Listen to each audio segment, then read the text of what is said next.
U.S. President Donald Trump has slammed some of America's allies for refusing to deploy warships to help escort oil tankers through the Strait of Hormuz, saying they have failed to show loyalty despite decades of U.S. security support. We have more in today's Press Perspective.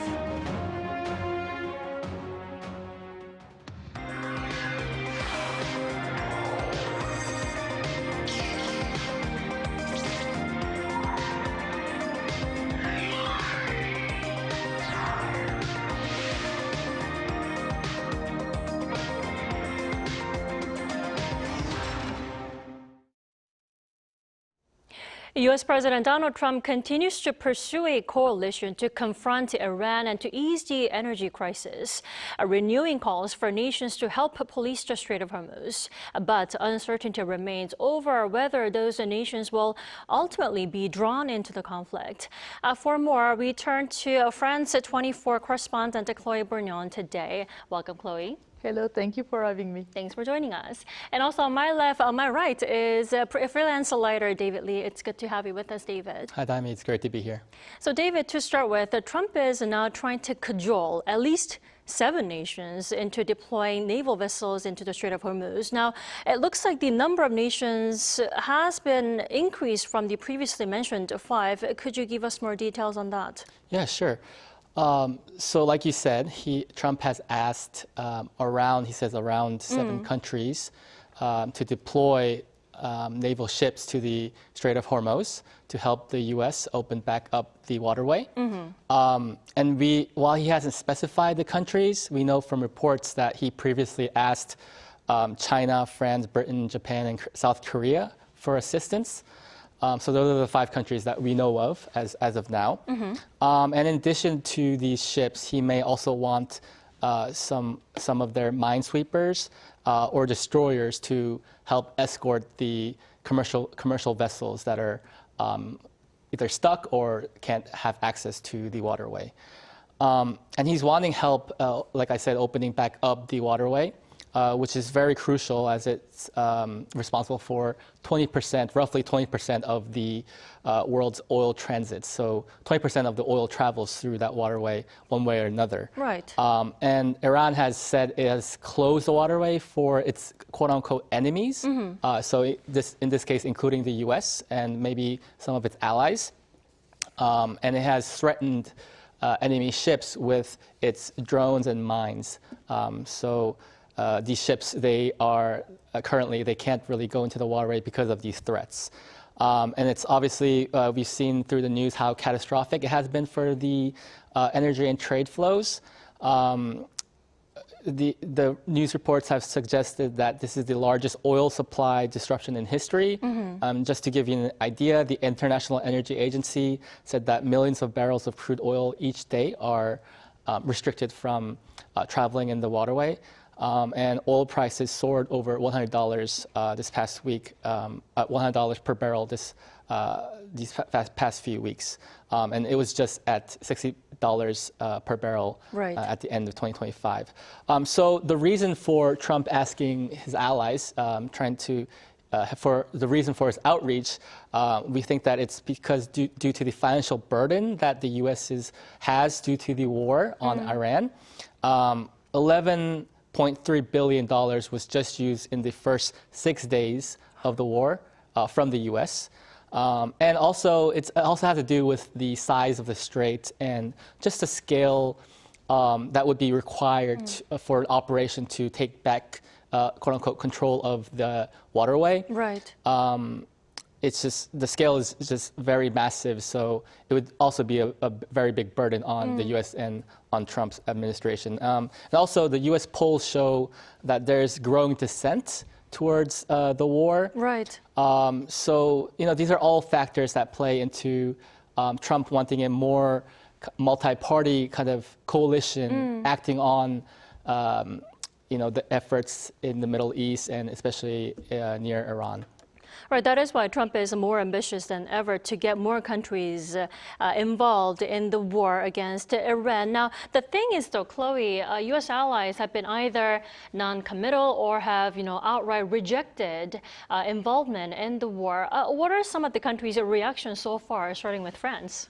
Yeah, so France, the UK, Japan, for example, have been some of the countries that have been publicly named by Donald Trump in his social media posts. So if we take France and the UK, for example, their position, both of them are very clear.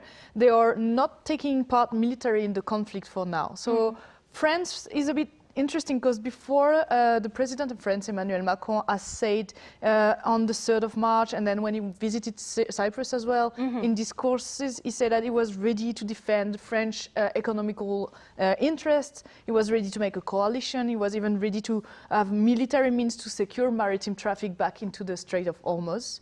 But now what we see, the most recent information we have, is that France want only a defensive position on the Strait of Hormuz. So we have about a dozen of military ships now located in the Mediterranean Sea. But the Defense Ministry of France has said on last Thursday, that they were only there on a defensive posture. It's a bit of the same thing with the United Kingdom. The Prime Minister, Keir Starmer, has announced that the UK is discussing to see if there can be a coalition, but what they say is they want to move on in their own terms after discussing the most viable ways to do it with the allies rather than being dragged into a war. And also the UK Minister of Energy has also said that for him at this stage the only solution would be de-escalation of the conflict between Iran and the US. So kind of saying the war should stop before anyone can discuss anything about the Strait of Hormuz. And as for Japan, what they have said for now is a bit similar. They're saying that there's no plan to dispatch any boats, even to secure even the passage, and they want to think about it independently. So that's a bit of the same position than the European and UK allies. And we've seen Trump's reaction. Donald Trump has been quite bitter about the lack of commitment of his allies. So we have to see how much pressure he's able to put on them in the coming days. So it's clear that key U.S. allies, namely UK, France, and where else? Germany, they appear to be not too fond of joining the war at the moment. But China is also reportedly included in the 7-member list, David. But it's not a U.S. ally, right? But Trump later also put his summit with Chinese President Xi Jinping on hold. Now, some say that it's Trump's tactic to pressure China to, join in deploying naval vessels to the Hormuz. Is it safe to say that? Yeah, I mean, that's what the media is kind of framing it as. According to a report from the Financial Times, Trump said that, as you mentioned, he may delay the China summit. And I think just the timing is, kind of suspicious, kind of. And he was quoted saying that I think China should help because China gets 90% of its oil from the Straits. That was kind of his reasoning. While the number is, I think, closer to 45%. Either way, he is really expecting assistance from Beijing before the U.S.-China summit at the end of the month. Yeah, but the U.S. doesn't really want this narrative to go out, I think. So U.S. Treasury Secretary Scott Bessent, he was, I think yesterday, he was quoted saying that the rescheduling, if we do reschedule in fact, would be due to logistics. But this summit is really a crucial meeting between the leaders of the U.S. and China. Of course. And like you said, it's very sort of perplexing for the U.S. to request this to a country that has traditionally been having friendly relations with Iran. China is one of Iran's most important strategic partners, and it's the biggest purchaser of its oil, in fact. But I think just kind of guessing their response, China's response, I think China has much more leeway than other countries in Asia, like Japan or South Korea, because China is in a better position for such prolonged energy crisis. For instance, they have stockpiled crude oil reserves for years, and they have invested billions in alternative energy like solar, wind, and electric vehicles. And CNN reports that Iran is also considering allowing tankers through the Strait of Hormuz if the oil is traded in Chinese yuan. So, this, I think, indicates that maybe Chinese ships will be able to travel in the waterway soon. But there's also another side. China has also criticized Iran's strikes against its neighbors, right. Including Saudi Arabia. And this is because China has invested heavily in the region, in the Middle East region, and it's really interested in the stability of the region for interest back home. So, yeah, this is China will have to do a balancing act in this case. Well, one thing's for sure, we'll have to wait at least one more month for the two leaders to meet in person for now, David. Now, Chloe, given the complexity of this issue, South Korea finds itself in a very difficult position. Maybe that's why it's been taking a rather, cautious approach, hasn't it? Yes, definitely. The position is like precaution before everything. We know that this weekend on Sunday, the presidential office, the Blue House office, has said that they were carefully deliberating its response to Trump's request, because again, South Korea was also one of the publicly named countries that were asked to participate by Donald Trump.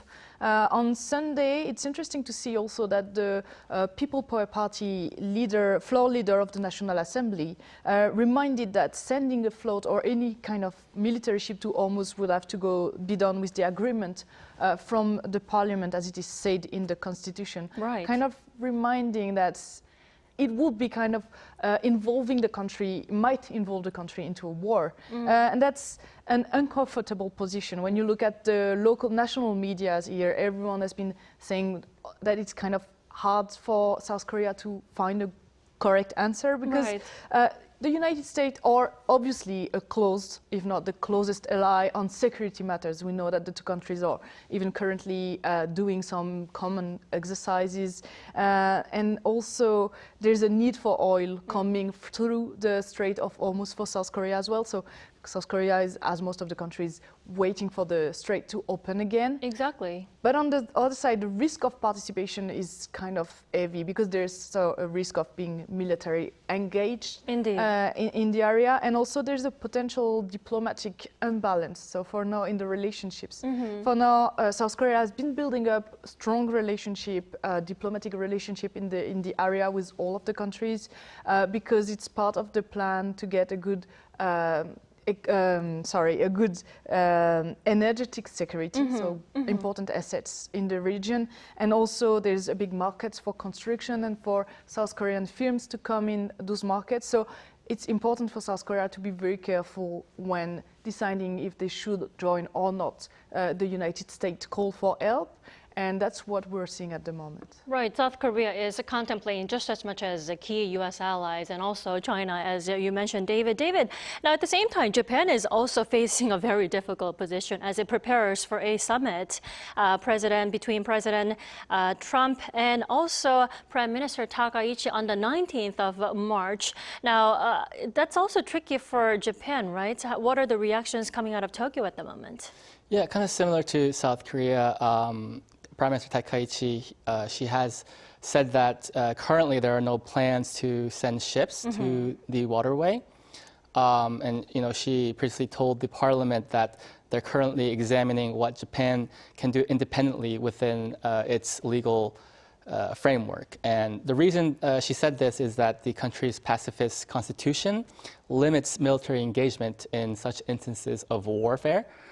But on the other hand, the Strait of Hormuz is very crucial for Japan's energy security.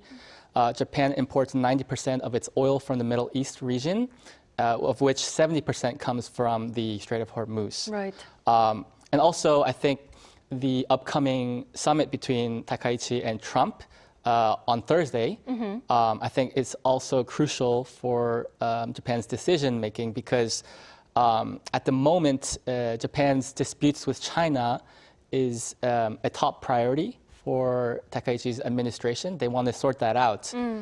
So as Trump is also set to meet Xi Jinping at the end of this month for their summit, it will be important for Takaichi to persuade Trump to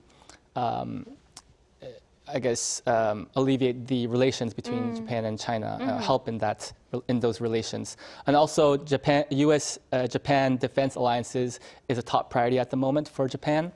with everything going on in the world.